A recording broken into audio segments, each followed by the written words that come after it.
You are looking at Julian's pronunciation guide, where we look at how to pronounce better some of the most mispronounced words in the world, like this other curious word. But how do you say what you're looking for today? You're looking at how to pronounce the name of this beautiful city in Tuscany, Italy. We'll be looking at how to say more names of famous places in Italy. Many get wrong, and useful Italian vocabulary too. So stay tuned. Siena. Siena is how it's said in Italy, in Tuscany actually, Siena. So you do want to insist a little bit on the second syllable, on the E syllable. Siena is how you say it, and it's easy.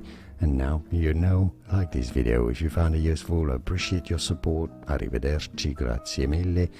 More videos for you here to learn more correct pronunciations. Thanks for watching. Here are more videos on how to pronounce more confusing words and names too many mispronounced. Like this video if you found it useful. I appreciate your support. I'll see you soon, and thanks for watching.